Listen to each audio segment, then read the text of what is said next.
Man, what is happening, my YouTube family? Of course, it is your boy B New. I'm coming at you on this Thursday. And first and foremost, as always, just want to send out positive vibrations and blessings to anybody who could be listening. And I am coming to you for an evening edition today. My apologies, it's been quite the hectic day, so I didn't really get a chance to come at y'all this morning. But I definitely want to come at y'all this evening about the travesty that we saw yet again as the Lakers lost 11 in a row on the road. And at this point, it's starting to make people wonder, will the Lakers even be able to pay for a play-in? Or should they? Because the last thing you want to do as a franchise, as an organization, and as a city is to be eliminated by New Orleans in the damn play-in tournament and not even make it into the round. And then even after you beat New Orleans, you have to turn around and take on either Minnesota or the Clippers, who you have not fared well against, which I think you can have some success against Minnesota. And I'll give you reasons why in a minute as I break down the game from yesterday. But against the Clippers, I don't know. It seems like the Clippers have had the Lakers number. Reggie Jackson just has too much confidence, even though the game before last, when it came down to the last play and Reggie Jackson made the hell of a play and Westbrook played poor defense when Austin Reed cut him out towards the baseline, could have been different. But at the end of the day, it is what it is. We still know the Lakers are missing Anthony Davis, but that's not going to fix all of their problems. One thing we did know last night was the Lakers really, I won't say it was a lack of them moving the ball, because the ball was actually moving last night, moving around the horn pretty well. All the extra passes were being made, and the Lakers had a lot of open shots. The difference is the Lakers are just not hitting their open shots. The Lakers are not hitting open shots, whereas the Timberwolves and damn near every other team is. And to the Lakers' credit, not all other opposing team shots have been uncontested. They have actually been contested. They just better offenses beating better defense, and a lot of these teams are hitting shots with hands in their face. I mean, Anthony Edwards was doing this thing, Karl Anthony Towns, even though I would say a lot of poor defense when they made switches whenever Carmelo Anthony was in the game. How are you not closing out? Like, it's not a closeout. Like, play up on your man. Make Karl Anthony Towns put the ball on the floor, turn him into a dribbler. Or is he really going to put the ball on the floor and try to dribble past you off the dribble and make something happen? More than likely not. He's more of a spot-up shooter unless he's already down in the post making post moves. Now, if he does put the ball on the floor, then maybe you can get help. And if he get past you, at the most, it's a two-pointer. Stop giving up three-pointers is what I'm saying. But the Lakers show resiliency by yet coming against like the same old song. Each time it's getting a little bit better, though. In the Phoenix game, they was down 30 in the first quarter. Then the same thing happened in the next game. And then now against Minnesota, the same thing. Here they are again in the first quarter, losing the first quarter by 32 to 17. So they right back in the same boat. And they had a good third quarter yet again, 31 to 19 third quarter. But when you exert so much energy, like I said, it's like the same old song. You keep exerting so much energy to have to come back. It just makes it very difficult for a team to be able to do so. Once you spend so much energy trying to come back, then the other team can just pump the gas a little bit. And then another thing is the trash talk that was going on. You know, Karl Anthony Towns had this little when Westbrook shot the ball and he did that. You know, even Chandler Parsons tweeted and said that was some crap. You know, like, you trying to roast somebody, but like Westbrook said after the game, what have y'all really done? You know, and then of course we all know Pat Bev came back and said, y'all made it to the Western Conference Finals. This is a team sport, which that's not winning anything, you know, but that's more than, you know, Westbrook been to a final. So, you know, he's had an MVP. So at the end of the day, you know, he's not the player he once was because he's lost a lot of his athleticism and ability to finish at the rim. He has never been a shooter, and the Lakers knew that going into it. And of course, we all spoke about reports coming out about the DeMar DeRozan deal on yesterday. Bleacher Report reported how that deal fell through, and LeBron thought it was a done deal, but it wasn't, and that opened up the door for the Westbrook trade. But at the end of the day, it is what it is. The Lakers have to show more heart and resiliency. And I know a lot of people saying it's not the coach's fault, and look at the personnel that he has. I mean, I appreciate all the comments and people's honest opinion and takes, which I do agree with that. For the most part, you know, the personnel is not the same, but at the end of the day, they've shown that they can do it. They just haven't put it together for 4 quarters, and they haven't put it together consistently. And that, my friend, is a part of coaching, because when Jason Kidd was at the helm, you saw a lot different. I mean, Austin Reeves is, I mean, Caruso might play pretty good defense, but it's really no different than Austin Reeves. I mean, how much better of a defender, on-ball defender is he? You know, maybe a little bit better because he has more experience, even though Austin Reeves did play 4 years in college. But at the end of the day, of course, KCP is a better defender than Danny Green. Don't get me wrong. I know the personnel is different. But as I was saying, when you lack that anchor of your defense in Anthony Davis, that's going to make a big difference as far as what you're able to do with opponents too, because the Lakers' deficiency really hasn't been in opponents' perimeter shooting. They've actually been a pretty good perimeter defensive team as far as closing out and getting to the basket and being able to stop opponents. Where they have not been good at is opponents' points in the paint. Opponents have been feasting in the paint, and a lot of that is with Frank Vogel going small. Now, we know if Anthony Davis was in the lineup, you have more of a rim protector, and he is a great defender who will be able to keep opponents from just getting easy layups and easy baskets night in and night out at the rim, which is what the opposing opponents have really been doing. Now, of course, the Lakers, like LeBron even said on yesterday, you know, he wasn't really upset with the lack of effort because the ball moved, and the Lakers, they just showed poor shooting. Like, the Lakers, I don't know if it's just they in their own head. Maybe it's LeBron being too hard on them. Just, you know, whatever it is. Maybe it's just a spotlight, knowing that they're going to constantly be talked about and scrutinized day in and day out, even though they're not even in the top 6, top 5, but they're going to be talked about every single day because LeBron James is on that team. And it's not just because they are the Lakers. You know what type of hatred LeBron James brings, and so many haters right now that's so happy that the Lakers are losing.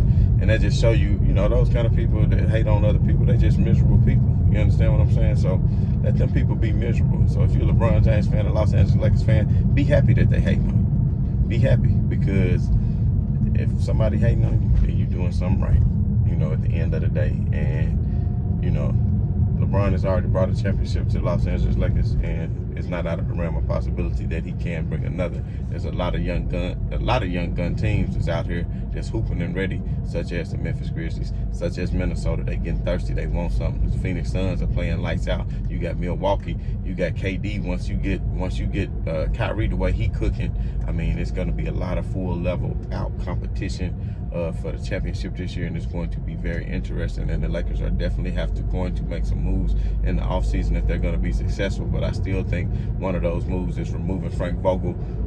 Now, I will say this: Frank Vogel is not making them miss all them damn shots. You know, because even last night was putrid. Even last night, LeBron James was putrid from the three-point line again. I keep saying this: he'll have a good game where he makes a lot of high percentage, 6 for 8 from 3, 6 for 9 from 3. But then last night, what he do? The same thing, just like the other night, he was 1 for 9. Now last night, 1 from 8 for 3. Westbrook 1 for 4 from 3. Monk 2 from 9 from 3. Reeves 1 for 3. Melo 1 for 7. 1 for 7. Bradley 0 for 2. Wayne Ellington 0 for 2. THT 0 for 3. So you add it all up, you're talking about the Lakers 10 out of 45. 22%. So 10 out of 45 from 3, whereas the Timberwolves 17 out of 42 at 41%. So 20% from 40%, that's what makes the difference. If you look at the total net percentage of the game of field goals that were made, Lakers made 42% overall, Minnesota made 44%. It wasn't that drastic of a difference, but the big difference is the three-point inefficiency of the Los Angeles Lakers. Carmelo Anthony is not a consistent three-point shooter. When he get hot some nights, he's good. Early on in the season at home, he was outstanding. He has cooled off very much so. He doesn't take shots, and I'm confident that they're going to go in. These other teams, I don't give a damn. If it's Cantor or whoever the hell, I mean, not Cantor, we know not him, but, you know, whoever the hell it is, these people out here just making threes, like, constantly, consistently, and I don't understand for the life of me why Malik Monk cannot consistently, you know, he just become very streaky. I cannot understand why Caruso is very streaky. I can't understand why Carmelo is very streaky. I mean, all of these players pretty much every one of these players have wide open looks. So it's not like they are just out here contested threes. I mean, these are wide open looks that we are talking about. These are wide open looks. So the Lakers just need to get it together when it comes to shooting. Just stop taking the pressure off of them. Even, you know, there's a little video going around right now. I know a lot of you probably saw it about how LeBron James was frustrated. He didn't even get back on offense after his man beat him, and the center didn't rotate over, and he was upset. If you obviously stop watching clips off the internet and watch the whole damn game. In that particular sequence, LeBron James was already expended all of his energy bringing forth the comeback from when they was down by 26, and now they cut it down to 12 or 13.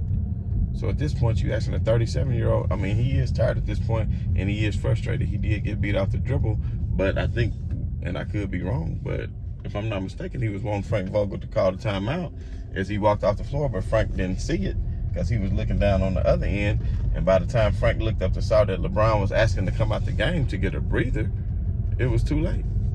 They didn't get back, and then, you know, they came back down the other way, and then LeBron had to come back and get back down on defense again, and then he came out a couple of plays later. But at the end of the day, people are going to over-scrutinize everything that LeBron does. I mean, they do it to all the great players. They did it to Kobe. They did it to MJ. They did it to,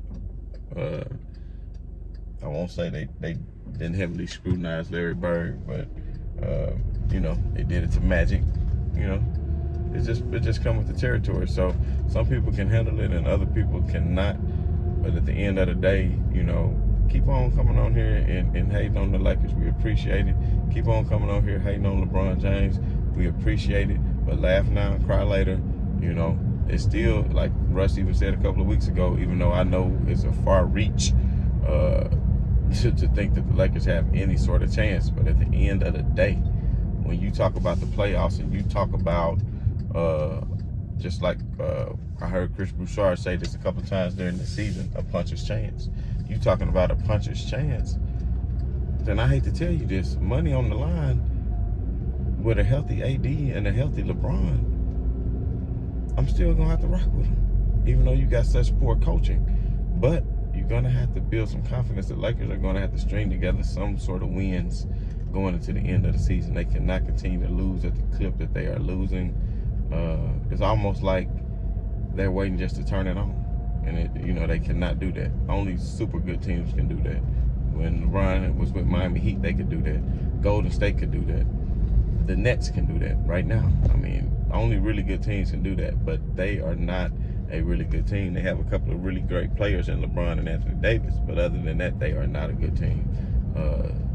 I think they have capable players. I think THT can be somebody who can be a reliable scorer if given the opportunity. But yet again, something else that Frank Vogel did last night. How many players did he play, y'all?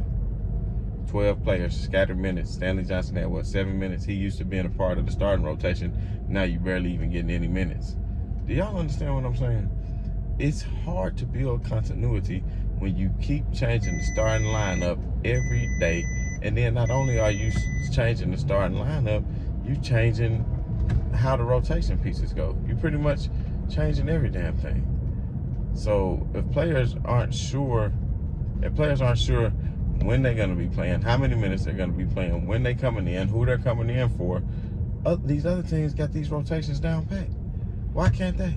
Because you just keep trying, oh, let me try this. Oh, let me try that. I mean, damn, well, how are you going to ever know if you're constantly changing it? You haven't given anybody any time to have any consistency within a lineup. You understand what I'm saying? But at the end of the day, man, this is your boy B New. I ain't got too much time. I see it's getting dark, so I don't even know where the hell I am. I'm going to have to figure it out. But as I was saying, man, right on to the real. Much love to these haters. We appreciate y'all. One time and one love. Peace.